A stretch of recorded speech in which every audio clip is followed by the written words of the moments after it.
April 8, 1943. More than 27,000 feet above occupied France, the morning sun glinted off the canopy of Oberleutnant Ralph Hermiken's Focke-Wulf 198.5. Even through his oxygen mask, the smug curve of his grin was unmistakable. Below him, clawing their way upward with awkward determination, were the newest American fighters to appear in the European theater. Through the crystal-clear glass, the bulky outlines of the Republic P-47 Thunderbolts rose slowly toward a formation. Hermiken keyed his radio, unable to control his amusement. "Looks like the Americans send their milk trucks to fight," he joked, triggering laughter across the formation. From above, the Thunderbolts looked ridiculous. To German pilots accustomed to the sleek, agile shapes of Bf-109s and the powerful, compact FW-190s, these American machines were bizarre caricatures of what a fighter should be. They had massive barrel-like fuselages, oversized propellers, small stubby wings, and a general air of heaviness that made them appear doomed before the fight even started. 16 of them struggled in tight formation, their Pratt and Whitney double Wasp engines laboring against gravity. To the Luftwaffe aces, who had spent years honing their skills against agile Soviet fighters and razor-sharp Spitfires, the P-47 looked like a flying barn. What none of them realized, not Hermiken, not his wingman, not any of the veterans circling overhead, was that they were watching the arrival of the machine that would eventually dismantle the Luftwaffe's fighter arm piece by piece. Within 18 months, the same aircraft they were laughing at would become the most terrifying predator in the European skies. The sound of 8 heavy Browning .50 caliber machine guns firing in perfect synchronization would soon become synonymous with death. Inside those broad wings were the calculations that would reshape aerial combat. 3,400 rounds of ammunition, 6,000 rounds per minute of combined firepower, and enough concentrated destructive energy to tear a fighter apart in less than 2 seconds. The transformation from flying joke to flying guillotine was about to begin. The Americans entered the stage. Major Donald Don Blakesley, commanding the 335th Fighter Squadron, was among the first to understand what a Thunderbolt was, and what it wasn't. A former RAF Eagle Squadron pilot with experience in Spitfires, Blakesley realized instantly that surviving the P-47 meant abandoning everything American pilots believed about dogfighting. The Thunderbolt was not built to outturn, outclimb, or outdance the Germans. It was something entirely new. A high-altitude, heavily armed, brutally durable war machine designed to dominate through power, speed in the dive, and overwhelming fire. On that April morning, scattered across the French sky, were 56 young American pilots, rookies by Luftwaffe standards, facing the most combat-tested fighter force on the planet. German pilots had survived Poland, France, the Battle of Britain, and years of carnage on the Eastern Front. The Americans had been in combat for exactly 0 days. The odds were impossible, and yet the seeds of the Luftwaffe's downfall were already planted. The birth of the beast. The P-47's origin dated back to June 1940, when the fall of France shocked the U.S. Army Air Corps into demanding a high-altitude interceptor capable of matching the Luftwaffe's best machines. Chief designer Alexander Kartveli responded not with a refined fighter, but with something unprecedented.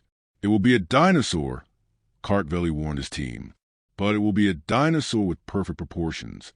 When the XP-47B first took flight in May 1941, spectators were stunned.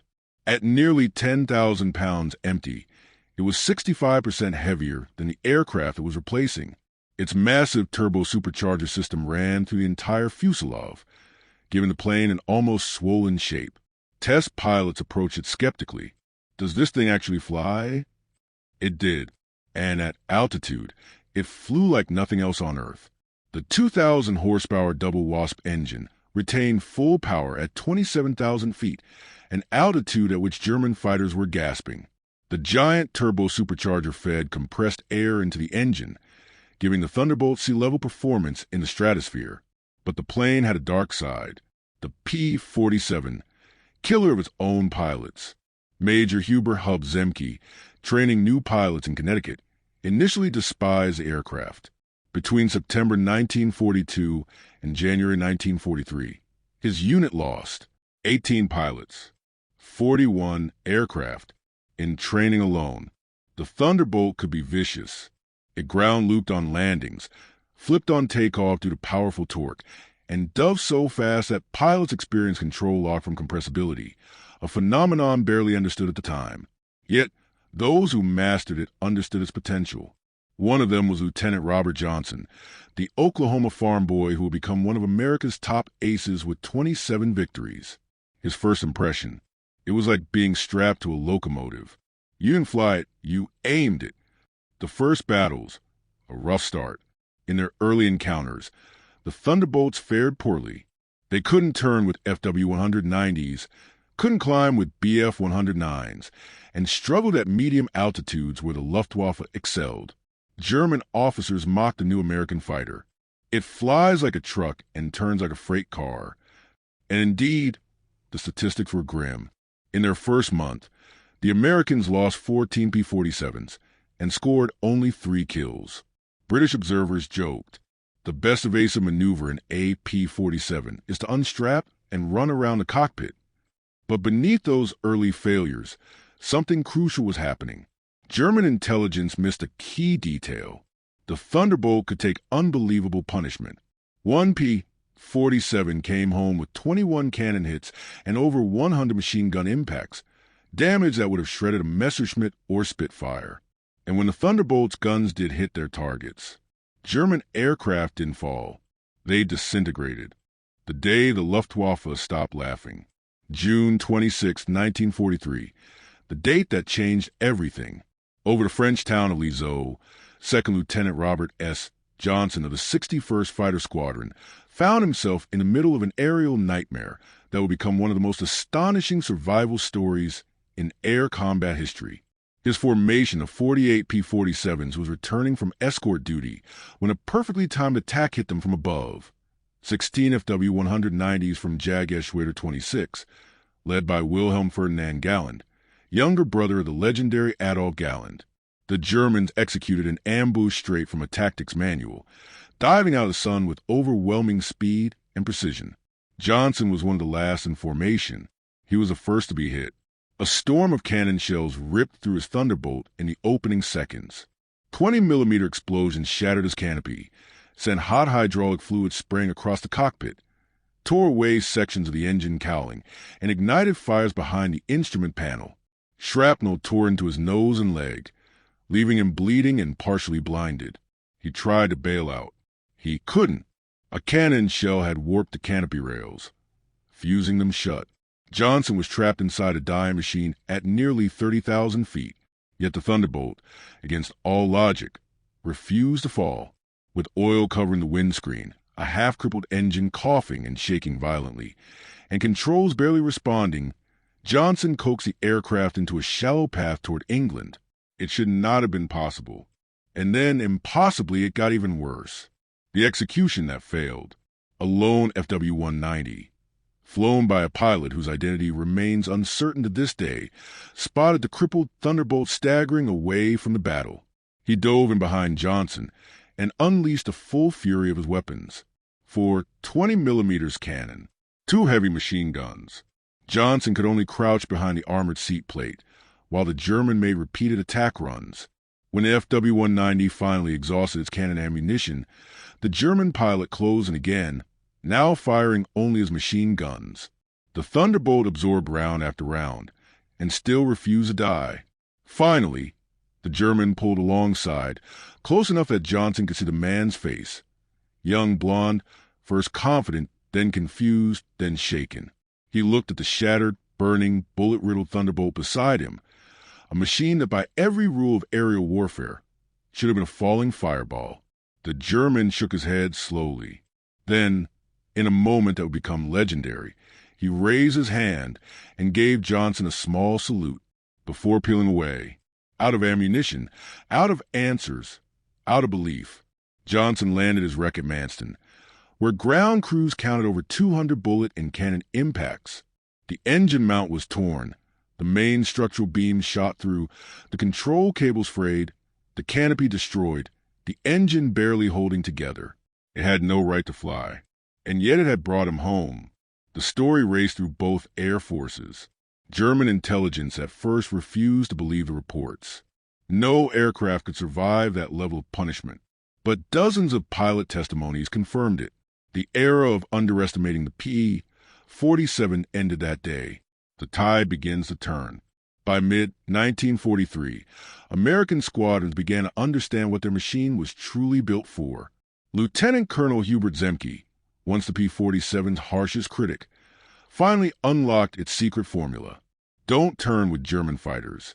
Don't climb with them at low altitude. Use weight. Use power. Use the dive.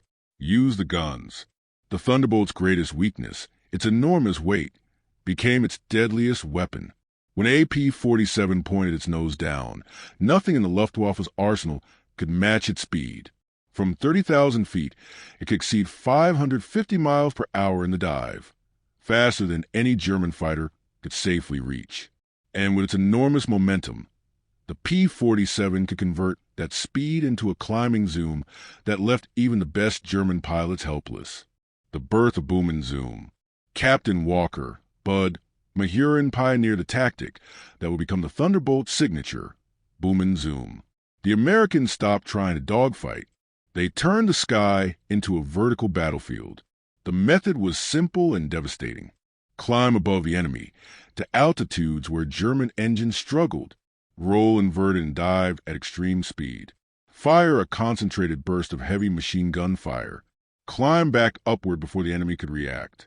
German pilots described facing a wall of metal. Thousands of heavy rounds converging into a 6-foot kill zone. Aircraft struck by AP-47's 8 guns did not simply fall. They were shredded, torn apart, obliterated. The Luftwaffe had never seen anything like it. The firepower revelation. On August 17, 1943, during the massive Schweinfurt, Regensburg raid, the P-47 showcased its full destructive potential. A group of P-47s led by Major David Schilling attacked a formation of twin-engine Bf-110s, heavy fighters loaded with cannon, and rockets meant to slaughter American bombers.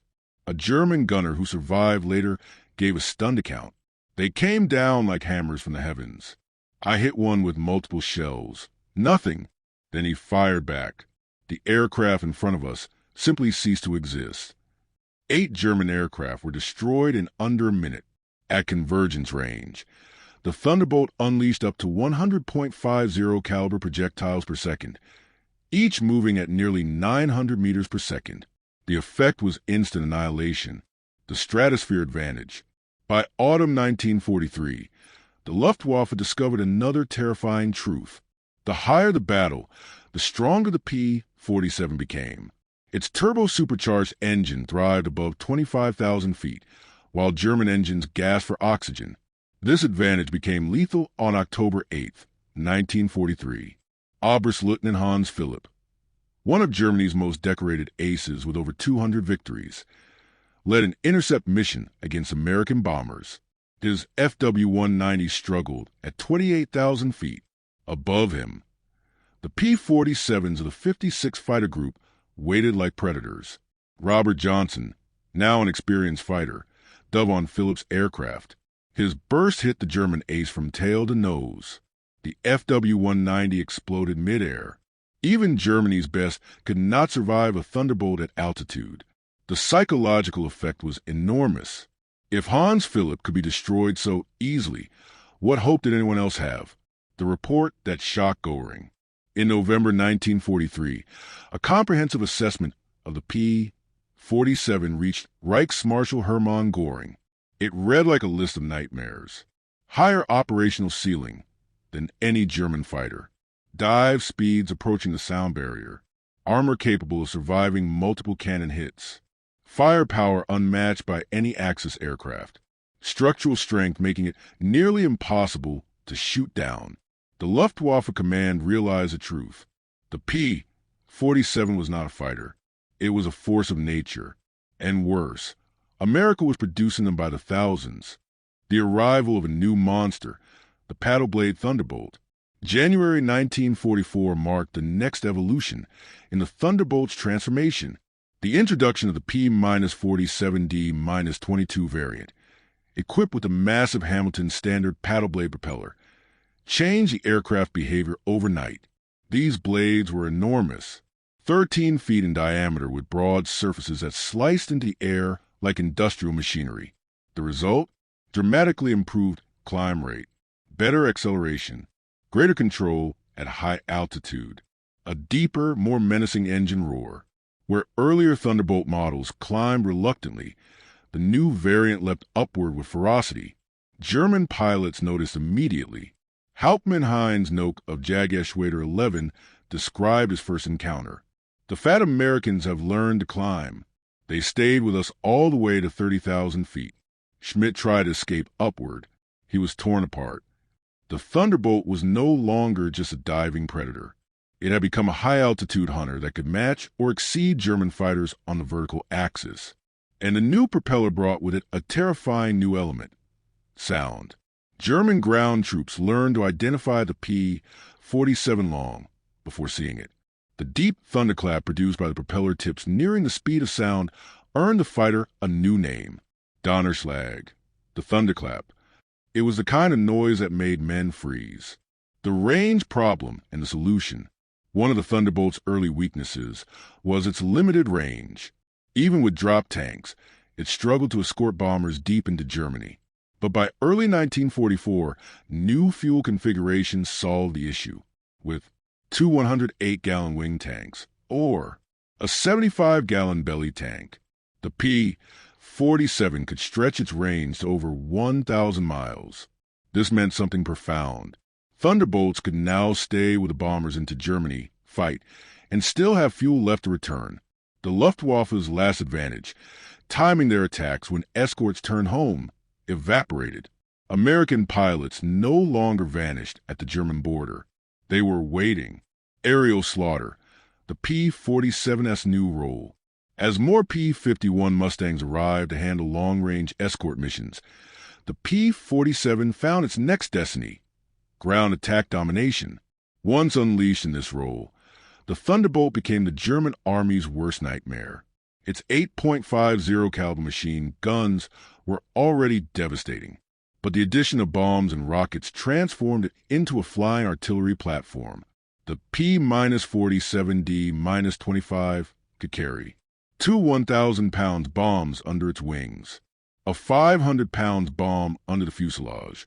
Later versions added 10 unguided 5-inch rockets, each equivalent to a 105mm artillery round. German soldiers who survived these attacks described them as apocalyptic. Oberst Hans von Luck recalled, "They came in low, so low you could see their faces. Then the sound came, engines screaming, rockets shrieking, and a hammering of heavy guns. A column of trucks evaporated in seconds. 20 vehicles gone. Men disappeared." The psychological effect was profound. German troops began dreading the clear weather. Thunderbolts hunted everything that moved. D-Day. The sky belongs to the P-47. June 6, 1944. Over 500 P-47s filled the skies above Normandy. German pilots attempting to reach the beaches were massacred before they could descend. Oberleutnant Wolfgang Fischer, one of only 3 German pilots who reached the invasion area that morning, later reported, "The sky belonged to the Americans." Thunderbolts were stacked from the water to the stratosphere. His group launched with 12 fighters. Only he returned. The Luftwaffe was no longer fighting for victory. It was fighting for survival. Destruction on an industrial scale. In the days following D-Day, the Thunderbolt systematically annihilated German logistics. The June 1944 statistics alone were staggering. 651 locomotives destroyed, 3,847 trucks eliminated, 512 armored vehicles wiped out, 4,553 horse-drawn vehicles obliterated. The Wehrmacht was forced to move only at night. Thunderbolts prowled the daylight roads like metal predators. Anything that moved was attacked. The Luftwaffe tried reinforcing armor, adding camouflage, deploying more flak guns. Nothing worked. The P-47's combination of speed, armor, and firepower was almost unstoppable. The Pacific, a new front, same fear. Simultaneously, On the other side of the world, the Thunderbolt was carving its reputation into the Pacific skies. The 348 Fighter Group, operating from New Guinea, found a P-47 perfectly suited for the vast distances and brutal weather of the Pacific. Colonel Neil Kirby led just 4 P-47s against 40 Japanese aircraft on October 11, 1943, and shot down 6 himself. Japanese ace Saburo Sakai would later write, "We called them monsters.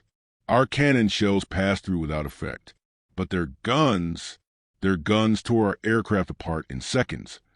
The P-47N variant extended the range to over 2,300 miles, allowing Thunderbolts to escort B-29s all the way to Japan.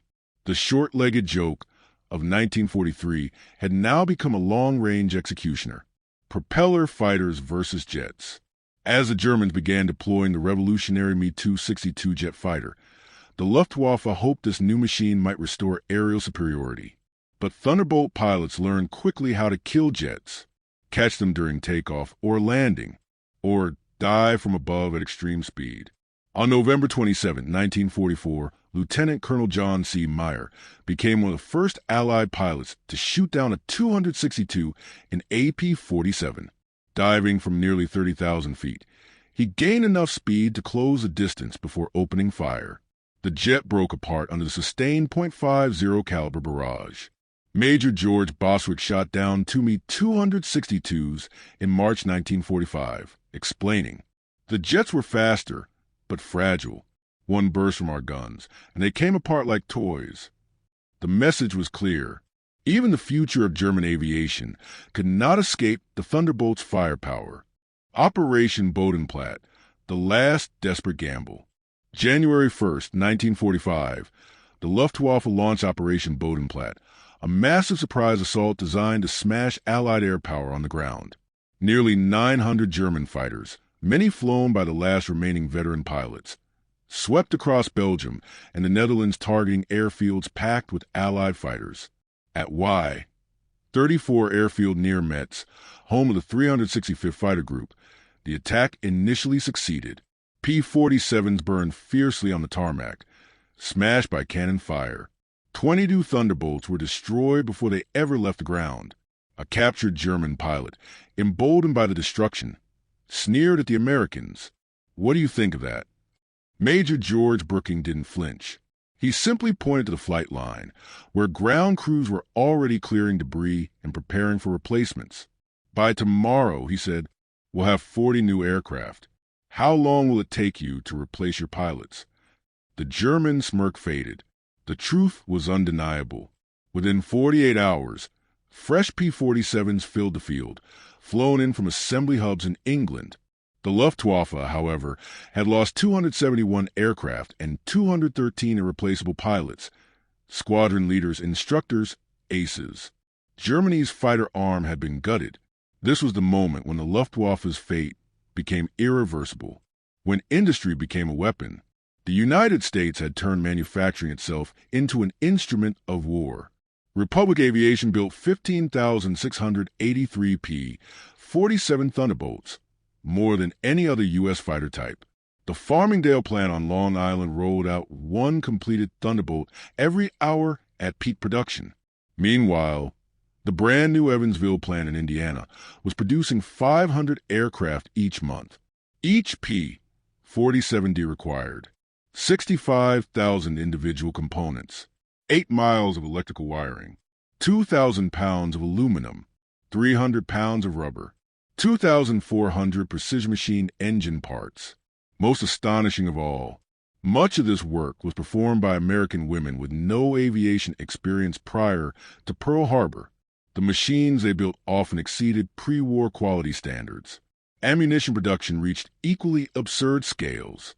Each Thunderbolt sortie required 3,400 rounds of .50 caliber ammunition. By mid-1944, U.S. factories produced over 30 million rounds per month, ensuring that P-47 pilots never faced shortages. Fuel consumption was staggering. A P-47 could burn over 300 gallons per hour in combat with water injection enabled. Yet even these quantities were trivial for the American supply system. German pilots joke bitterly. Americans fight with gasoline as much as bullets. They weren't wrong. The training gap that couldn't be closed. Behind the machinery was an even more decisive advantage: pilot training. By 1944, the United States graduated 30,000 new pilots per year, more than Germany trained in an entire war from 1939 to 1945. A typical American P-47 pilot arrived in Europe with 400-plus total flight hours, 100 hours in advanced fighters, extensive gunnery practice, formation and instrument training, experience studying captured German aircraft. By late war, German pilots were entering combat with under 100 total flying hours, many with just 10 to 12 hours in frontline fighters. The outcome was predictable. Lieutenant Eugene Roberts remembered, "My first mission, I knew exactly what to do. The German pilot I faced couldn't have had half my experience. It wasn't even a fair fight." The fear that spread through the Luftwaffe. The psychological collapse inside German fighter units became known as Jabot fever, Thunderbolt fever. Symptoms included nausea, trembling hands, chest tightness, panic attacks, refusal to fly. Veterans who had survived battles against Spitfires, Hurricanes, and Soviet Yaks without fear now broke down at the sound of approaching P-47s. The unique acoustic signature of the Thunderbolt, that deep, violent roar of its turbocharged radial engine and paddleblade propeller, triggered instinctive terror. German ground troops learned to drop everything at the first rumble. When the thunder came, one infantryman wrote, "You could only pray." The final collapse of the Luftwaffe. By spring 1945, the Luftwaffe existed mostly on paper. Fuel shortages grounded most aircraft. Experienced pilots were dead or captured. Airfields were cratered ruins. Fresh trainees were thrown into battle with almost no flight time. Against this, the Thunderbolt remained relentless. Feldwebel Klaus Brettschneider flew a single combat mission near Leipzig in April 1945. It lasted 12 seconds before his fighter exploded under P-47 fire. He remembered, "For Thunderbolts dropped from above like executioners. Their fire slammed into my aircraft like sledgehammers. I saw my comrades vanish in fireballs. The sky rained flaming metal." The P-47 had become an airborne guillotine. Its final wartime statistics were astonishing. 3,752 German aircraft destroyed in air combat, 3,315 destroyed on the ground, 86,000 railway cars eliminated, 9,000 locomotives destroyed, 6,000 armored vehicles eliminated, 68,000 trucks destroyed. In the Pacific, 697 Japanese aircraft shot down, 1,500 vehicles destroyed. Extensive shipping losses. The 9th Air Force's Thunderbolts alone fired 135 million rounds, launched 60,000 rockets, and dropped 120,000 tons of bombs. No other Allied fighter bomber matched this destructive footprint. After the war, truth from the men who fought. In 1985, at a reunion of World War II fighter pilots in Phoenix, Arizona, former Luftwaffe General Adolf Galland was asked his opinion of the P-47 Thunderbolt. His answer stunned the room. "We made a terrible mistake in 1943. We thought the Americans had built a bad fighter. In truth, they had built the right fighter." Galland explained, "It was designed around industrial might, engineered for endurance and survivability, built in numbers Germany could never match, armed with weapons that never jammed or overheated, flown by pilots who were always well-trained, maintained by a supply system that seemed endless." He recalled flying a captured P-47 after the war. "It climbed as if pulled upward by God. It was solid, precise, powerful, a pilot's aircraft wrapped in armor. But the most haunting memory was the sound of its guns." German pilots called the P-47's 8.50 caliber guns Roosevelt's piano, because when they fired, it sounded like a mechanical symphony of death. Many Luftwaffe men heard that sound for the last time. Epilogue: the Joker becomes the executioner. The P P-47 Thunderbolt entered combat as an object of ridicule. German pilots mocked its shape, its weight, its clumsy climb. But history remembers something different. It became the heaviest single-engine fighter of World War II, the most powerful piston-engine Allied aircraft, the deadliest fighter bomber of the European War, the machine that shattered the Luftwaffe's backbone. And in the end, the laughter died with the men who underestimated it. By May 1945, there were no German pilots left to laugh. The thunder had spoken, and the skies belonged to America.